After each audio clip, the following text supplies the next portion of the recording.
হরে কৃষ্ণ কৃষ্ণ কৃষ্ণ হরে হরে। তো ভক্তবৃন্দগণ, আজকের ভিডিওটি রয়েছে সনাতন ধর্মের অম্বুবাচী উৎসবটি অত্যন্ত তাৎপর্যপূর্ণ এবং গুরুত্বপূর্ণ বার্ষিক উৎসব বলে পরিচিত, যেটি 2026 সালের 22শে জুন সোমবার শুরু হয়েছে সন্ধ্যে 7:38 থেকে এবং তা চলবে অর্থাৎ শেষ হবে 26শে জুন শুক্রবার রাত 10:57।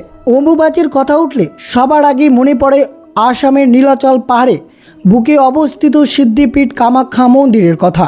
পৌরাণিক কাহিনী অনুযায়ী মহাদেব যখন সতী মাতার দেহ কাঁধে নিয়ে প্রলয় নৃত্য করেছিলেন, তখন ভগবান বিষ্ণু তার সুদর্শন চক্র দিয়ে সতীর দেহ খণ্ড বিখণ্ড করেন।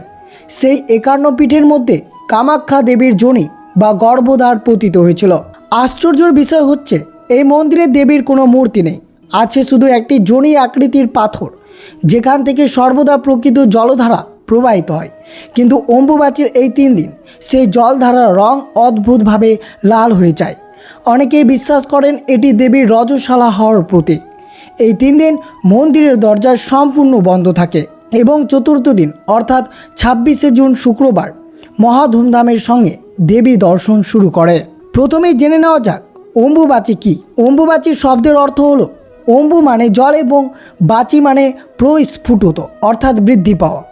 আষাঢ় মাসের মৃগশিরা নক্ষত্রের 3টি পদ শেষ হলে আদ্রা নক্ষত্রের প্রথম পদে অম্বুবাচী শুরু হয়। তেমনি 2026 সালের অম্বুবাচীর প্রবৃত্তি হচ্ছে 22শে জুন সোমবার এবং তা শেষ হবে অর্থাৎ নিবৃত্তি হবে 26শে জুন শুক্রবার।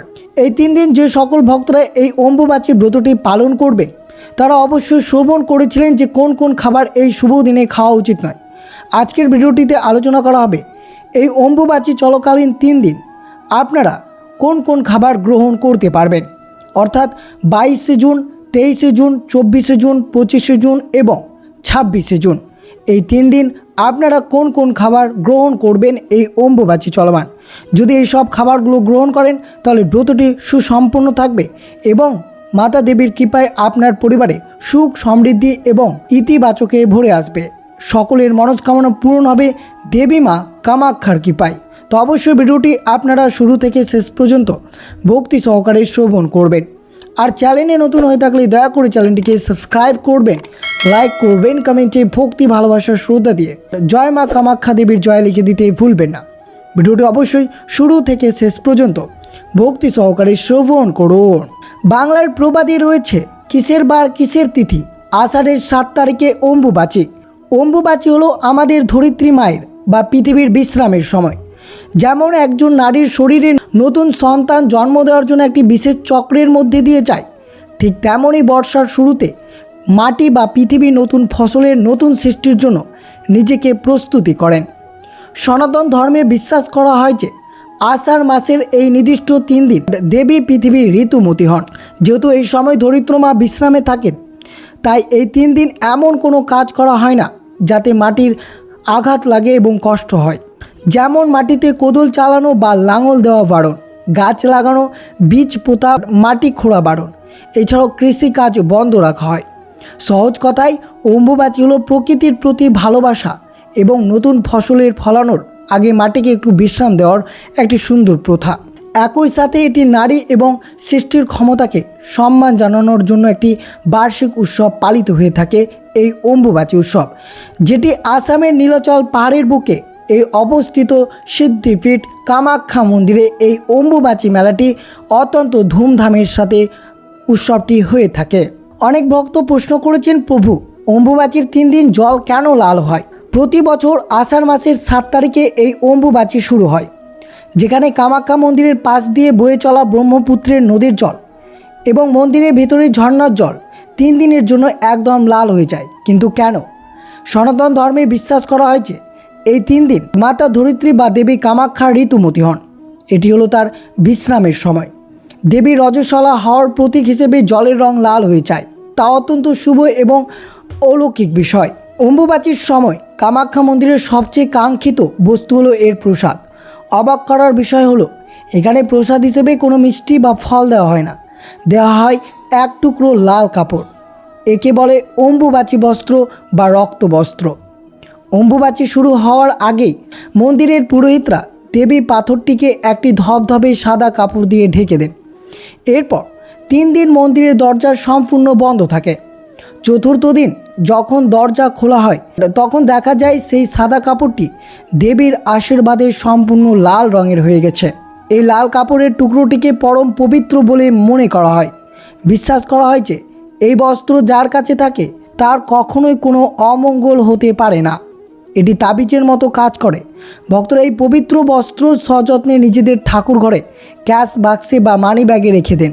এতে পরিবারে সুখ শান্তি বজায় থাকে, আর্থিক বাধা দূর হয় এবং চারপাশের সমস্ত নেতিবাচক শক্তি বা নেগেটিভ এনার্জি নষ্ট হয়ে যায়। তবে অবশ্যই আপনারা জেনে নিন এই অম্বুবাচীর 3 দিন ভুলেও করবেন না এই কাজগুলো, এবং অবশ্যই জানবেন বা শ্রবণ করবেন এই অম্বুবাচী চলমান 3 দিন আপনারা কোন কোন খাবার গ্রহণ করবেন। যেহেতু এই সময় দেবী পৃথিবী ঋতুমতী হন, তাই মাটিকে কোনোভাবে আঘাত করা যাবে না। মাটি খোঁড়া বা লাঙল দেওয়া বারণ। এই 3 দিন জমিতে লাঙল দেওয়া, কোদাল চালানো বা যে কোনো প্রয়োজনীয় মাটি খোঁড়া সম্পূর্ণরূপে নিষিদ্ধ। গাছপালা বা ফল ফুল ছিঁড়ে নিষেধ। কোনো জীবন্ত গাছ কাটা, ডাল ভাঙা বা পুজোর জন্য ফুল পাতা ছেঁড়া এই সময় অনুচিত। কৃষকরা কদিন কোনো বীজ বপন করবেন না।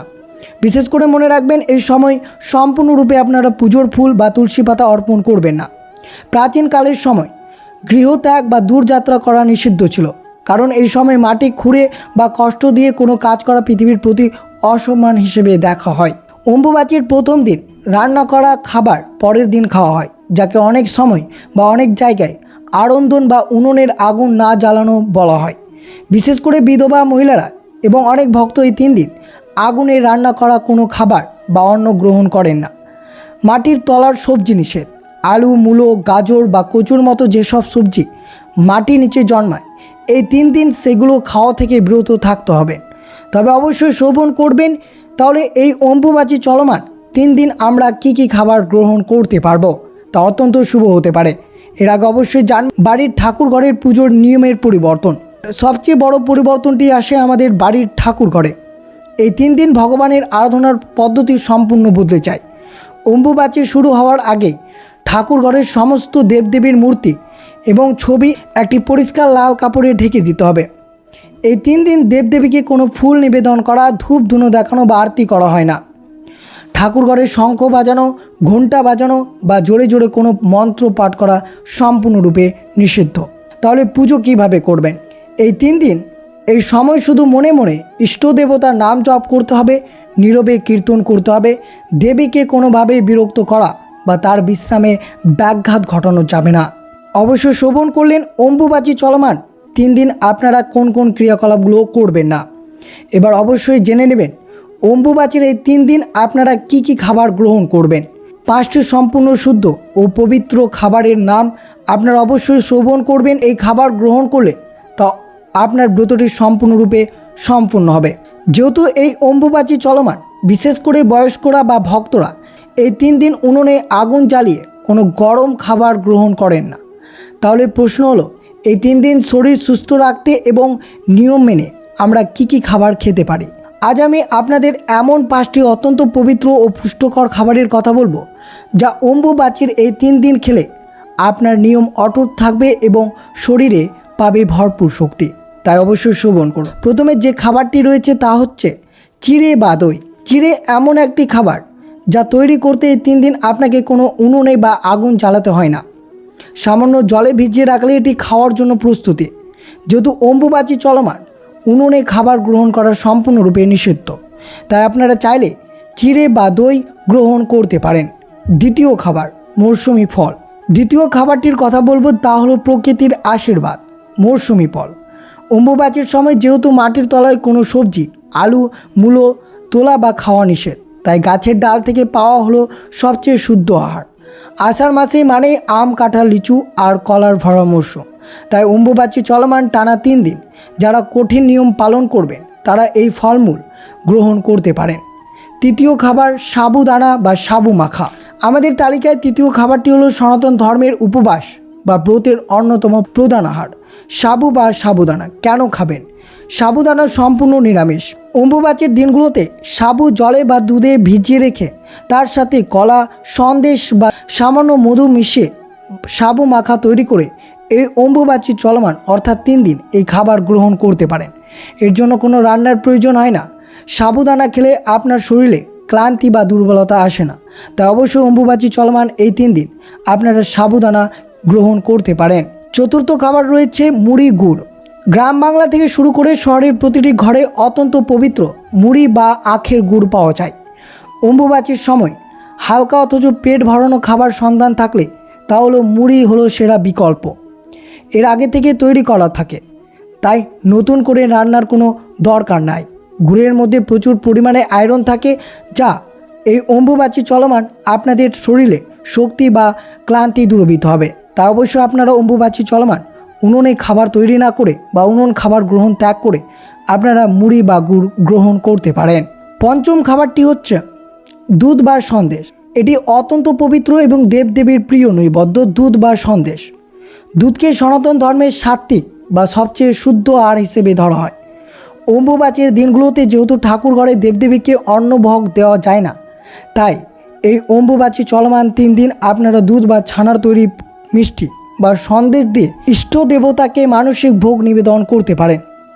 অবশ্যই আপনারা যে সকল বিধবা বা বয়স্ক বা সধবা মহিলারা এই অম্বুবাচী ব্রতটি পালন করবেন, তারা অবশ্যই এই সব খাবার গ্রহণ করতে পারেন। তা অত্যন্ত শুভ হতে পারে আপনাদের জন্য যদি আপনারা এই সব খাবার গ্রহণ করেন। তাহলে অবশ্যই আপনার পরিবারে মঙ্গল থাকবে এবং পরিবারের সুখ সমৃদ্ধিতে ভরে থাকবে। আর অবশ্যই মনে রাখবেন এই দিন কেন উনুনে তৈরি করা খাবার সম্পূর্ণরূপে নিষিদ্ধ রয়েছে এই অম্বুবাচী চলমান। আমরা জানি অম্বুবাচী এই 3 দিন মাতা ধরিত্রী বা দেবী পৃথিবীর ঋতুমতী হন। এটি হলো তার বিশ্রামের সময়। প্রাচীনকালে এবং আজও গ্রামের দিকে রান্না করার জন্য মাটির উনুন ব্যবহার করা হয় বা সরাসরি মাটির উপর তৈরি করা হয়। সনাতন ধর্ম বিশ্বাস করা হয়েছে এই 3 দিন দেবী যেহেতু অত্যন্ত সংবেদনশীল অবস্থায় থাকেন, তাই মাটির ওপর আগুন জ্বালালে বা উত্তাপ সৃষ্টি করলে ধরিত্রী মায়ের গায়ে ছ্যাঁকা লাগে বা তার শারীরিক কষ্ট হয়। একজন সন্তান হয়ে মাকে এই বিশ্রামের কষ্ট দেওয়া মহাপাপ। তাই মায়ের প্রতি সম্মান, ভালোবাসা, সমবেদনা জানাতে এই 3 দিন উনুনে আগুন জ্বালানো থেকে বিরত থাকেন ভক্তরা। এটি কোনো অন্ধবিশ্বাস নয়, এটি হলো প্রকৃতির প্রতি আমাদের অগাধ ভালোবাসার প্রমাণ। এছাড়াও অম্বুবাচীকে এক প্রকার তপস্যা বা ব্রত হিসেবে ধরা হয়। যে কোনো উপবাস বা ব্রতের মূল উদ্দেশ্য হলো নিজের ইন্দ্রিয় বা রসনাকে সংযত করা। তাই প্রতিদিন সুস্বাদু এবং গরম খাবারের লোভ সামলে টানা 3 দিন অত্যন্ত সাধারণ এবং সাত্ত্বিক আহার গ্রহণ করা মানুষের মনের জোর এবং ভগবানের প্রতি ভক্তিকে বহুগুণ বাড়িয়ে দেয়। তাই অবশ্যই আপনারা এই টানা 3 দিন বিশেষ করে এই সব খাবার গ্রহণ করবেন। আর যেসব খাবারগুলো আপনাদের সাথে তুলে ধরলাম সেসব খাবার কিছুতেই গ্রহণ করবেন না। বিশেষ করে উনুনে রান্না করা খাবার, যে কোনো আমিষ বা তামসিক আহার, অর্থাৎ এই 3টি দিন অত্যন্ত চরম পবিত্রতার সাথে আপনাকে কাটানো উচিত। এই 3 দিন মাছ, মাংস, ডিমের মতো আমিষ খাবার একবারে নিষিদ্ধ। এমনকি নিরামিষের মধ্যে পেঁয়াজ, রসুন, মসুর ডাল খাওয়া উচিত নয়। এগুলো শরীরে উত্তেজনা বৃদ্ধি করে এবং পবিত্রতা নষ্ট করে। তো অবশ্যই আপনারা এই নিয়মটি ভক্তিনিষ্ঠা সহকারে পালন করবেন। এই নিয়মগুলো হাজার হাজার বছর ধরে আমাদের মুনি ঋষিরা পালন করে আসছেন, যার মধ্যে লুকিয়ে আছে প্রকৃতির প্রতি অগাধ ভক্তি। সাধকরা বিশ্বাস করেন যে এই অম্বুবাচী চলমান এই 3 দিন নিজেকে পবিত্রতা রাখলে মা কামাখ্যার বিশেষ আশীর্বাদ লাভ করা হয়। সাধকরা বিশ্বাস করেন যে অন্য সময়ে যে জপ বা সাধনা করলে ফল পেতে মাসের পর মাস সময় লাগে, এই অম্বুবাচীর এই 3 দিন পবিত্র দিনে সেই একই সাধন করলে তার ফল বহুগুণ দ্রুত পাওয়া যায়। তাই নিজের ভেতরে থাকা ঘুমন্ত কুণ্ডলিনী শক্তি জাগ্রত করতে এবং বিশেষ আধ্যাত্মিক সিদ্ধি লাভ করার জন্য মুনি ঋষিরা এই সময়টিকে তাদের সাধনার শ্রেষ্ঠ সময় হিসেবে বেছে নেন। তাই অবশ্যই আপনারা নিজের ইন্দ্রিয় রসনাকে সংযুক্ত করার সবচেয়ে বড় একটি সময়।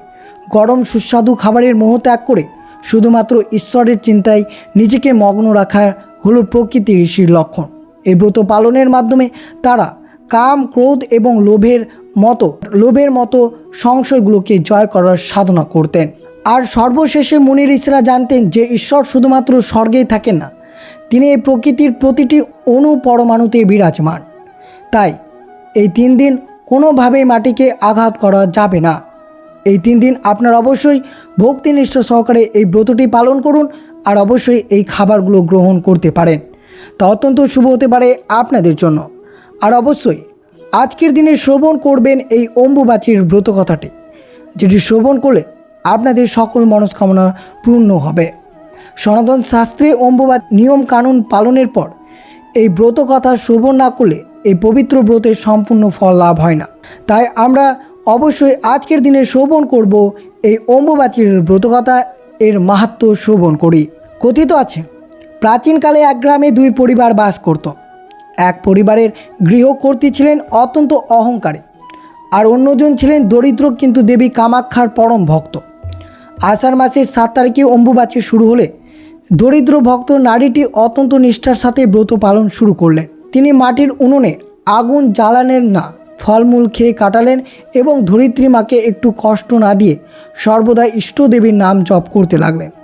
অন্যদিকে সেই অহংকারী নারী এই নিয়মের কোনো তোয়াক্কাই করলেন না। তিনি অম্বুবাচীর দিন জোর করে মাটি খুঁড়ে গাছ লাগালেন এবং উনুনে আগুন জ্বালিয়ে নানা রকম ভারী খাবার রান্না করলেন। দেবী পৃথিবীর বিশ্রামের ব্যাঘাত ঘটানোর ফলে অচিরেই তার সংসারে নেমে এলো চরম অশান্তি ও অমঙ্গল। মাঠের ফসল নষ্ট হয়ে গেল এবং পরিবারে রোগ ব্যাধি বাসা বাঁধল। কিন্তু দেবী কামাক্ষার সেই দরিদ্র ভক্ত নারীর নিষ্ঠায় অত্যন্ত প্রসন্ন হলেন। অম্বুবাচীর শেষের 4র্থ দিন যখন সেই নারী স্নান করে দেবীর পুজোয় বসলেন, তখন মা কামাক্ষা তাকে দর্শন দিয়ে বললেন, যে ভক্ত আমার এই বিশ্রামের দিনগুলোতে আমাকে মাতৃজ্ঞানে সম্মান করে এবং নিজের ইন্দ্রিয় সংযত রেখে ব্রত পালন করে, তার গৃহে আমি সর্বদা কমলা বা লক্ষ্মীরূপে বিরাজ করি। দেবীর আশীর্বাদে সেই দরিদ্র নারীরা সংসারে ধন ধান্য ও সুখ শান্তিতে ভরে উঠল। এই ব্রতকথার মূল বার্তা হলো, প্রকৃতিকে সম্মান করলে প্রকৃতিও আমাদের দুহাত ভরে ফিরিয়ে দেয়। শাস্ত্রমতে যে ব্যক্তি অম্বুবাচীর এই পবিত্র দিনগুলোতে নিয়ম মেনে চললেন এবং ব্রতকথা শ্রবণ করেন, তার সমস্ত পাপ খণ্ডন হয়ে যায়, তার গৃহে কখনো অন্নের অভাব হয় না এবং দেবীর কৃপায় তার মনের সমস্ত নেতিবাচক শক্তি দূর হয়ে যায়। তাই আসুন এবার অম্বুবাচীতে আমরা মা ধরিত্রীর প্রতি আমাদের শ্রদ্ধা ও ভক্তি নিবেদন করি। তো অবশ্যই আপনাদের সাথে সব কিছু বিস্তারিতভাবে আলোচনা করা হলো যে এই অম্বুবাচী চলমান আপনারা কোন কোন খাবার গ্রহণ করবেন, কি কি খাবার এড়িয়ে চলবেন। এই পবিত্র কথা আপনাদের কেমন লাগলো? যদি আপনাদের হৃদয়ে ভক্তিপূর্ণ হয়ে থাকে তবে কমেন্ট বক্সে অবশ্যই একবার জয় মা কামাক্ষা বা জয় মা ধরিত্রীর জয় লিখে দিতে ভুলবেন না। তো এই ছিল ভিডিওটি ভালো লাগলে আপনার সমস্ত আত্মীয় পরিজনদের সাথে শেয়ার করে দিন, তাদেরও এই ব্রতকথা শ্রবণের সুযোগ করে দিন। ঈশ্বর আপনাদের সকলের মঙ্গল করবেন। সুস্থ থাকবেন, সতর্ক থাকবেন। জয় শ্রীকৃষ্ণ। রাধে রাধে।